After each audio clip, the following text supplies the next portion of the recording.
I applied to 19 colleges and universities in high school, and I'm about to tell you exactly what they're looking for in their applicants. Hi everyone, my name is Bruna, and I'm currently a student at the University of Cincinnati in their BSMD program and also an admissions tutor online. I applied to 19 colleges and universities around the United States in my senior year of high school, and from that I gained a lot of experience in trying to figure out what they were looking for. I had to learn the hard way because I'm a first-generation student. As previously mentioned, I also tutor students online with admissions counseling and the admissions process, so I'd say I am qualified to talk about this. Also, as a disclaimer, this is also based on my personal opinion. There's no true way to know what a college is looking for in your application. They don't really release that, but a good way to know is to keep up with their current students and standards. To get started, I'd say the number one thing is they do look at your SAT and GPA. And I know that with a lot of schools being test optional nowadays, it's easier to not take the SAT or the ACT and just let your GPA and your extracurriculars carry. I made this mistake and I didn't put as much effort into my SAT as I should have. But if you're going to be someone who's applying to Ivy Leagues, I highly recommend it. And you should try and you should do your absolute best on it because it will count. And secondly, GPA, you should try to keep it as high as possible throughout high school. And I understand that things happen and GPA and test scores aren't always perfect. Mine weren't either. So what I learned from this was to try and let my extracurriculars carry. I actually have a video on extracurriculars that got me into the BSMD that I'm in right now. You should go ahead and check that out if you want more information. Some examples of the extracurriculars that I did were various public health internships, one of which I got to diagnose my own patient. I was also an emergency medical technician for a couple years before I got to college. Also another video on that. Being an emergency medical technician, I got more than 100 hours of volunteer service, way earlier than most people. In addition to being an EMT and doing internships, I also was a part of various school clubs like National Technical Honor Society, National Honor Society, and Science Honor Society. I was an officer for the Science Honor Society, so I think that having leadership roles within the clubs that you're a part of is a lot more important than actually being in a variety of clubs, because you could be a member of any club. But it takes a lot more responsibility to actually be an officer and have a leadership position, and colleges do see that and they recognize that in your application. Those are some of my extracurriculars that I really enjoyed, and I think something important to mention about extracurriculars is do it because you're passionate, not because you just want a bullet point on your resume or your application. Colleges really can tell when you're passionate about something, both based on the effort that you put into it and the way that you describe it in your essays and supplementals. So pick a few things that you really enjoy and make it count. I think the extracurriculars that I wish I would have done before applying to college were starting a nonprofit. Starting a nonprofit is basically like starting your own company, but obviously you don't get paid. It's basically a company for volunteer work to help the community.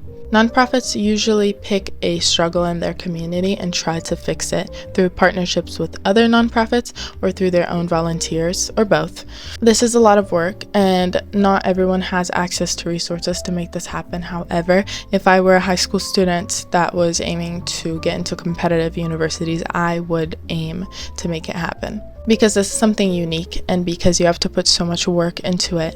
Colleges admire that work, and it also shows how dedicated you are to a good cause. Another extracurricular that I actually talk about with my students that I personally didn't really have in high school is starting a passion project. A passion project is basically a project where you take something you really enjoy and you grow from it and you try to develop it. Nonprofit is an example of a passion project, but just in general, you don't necessarily have to start a nonprofit if you have something else that you're really passionate about and you have a goal to kind of develop that in your own way. For example, building a YouTube channel just like I am now is an example of a passion project, and there are many other ways to do it.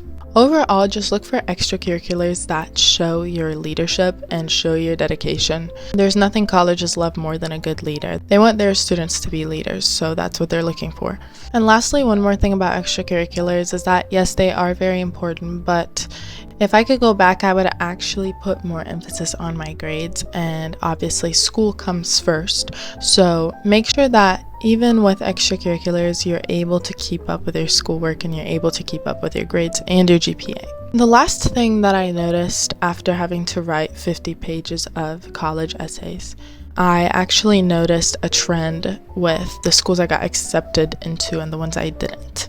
The schools I got accepted into had more creative essays, even though they might have not been the best. I wrote about a Barbie dream house. I wrote about the beach and making seashell crafts with my grandma.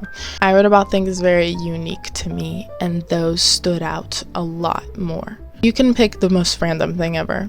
For example, I talked about a Barbie dream house, and this was an idea that literally came to me as I was falling asleep one of the nights during December, and that was actually my best essay.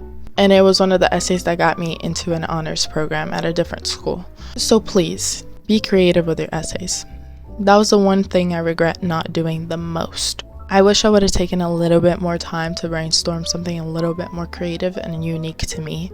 I noticed that with the schools that I didn't get into, my essays were a lot more dry, and they kind of resembled every other college essay. And what I mean by that is that it sounded a lot like hook, introduction, a little anecdote, whatever. I want to go to the school because this is my major, this is my dream, and I can fit in because of this club and this club. That's your very basic college essay, except it didn't have much to it other than that. It didn't have anything unique. So I would have actually changed that. Just some last reminders if you're applying to college right now. Take a breath. Remember to take care of yourself. Don't stress yourself out too much, because sometimes things happen and they end up very well and maybe even better off. For example, I would have never expected to be where I am right now. I'm at a very good place in life, and I'm so happy to be here. And I actually got my acceptance letter for this school last, and it was the farthest school I applied to. Take care of yourself, make sure to do your absolute best, and know that everything's going to be okay in the end. I hope you guys liked the video. Make sure to comment down below any questions, concerns, or video suggestions you might have. I love talking about college, so I can definitely make more videos on this. I hope you guys have a good one.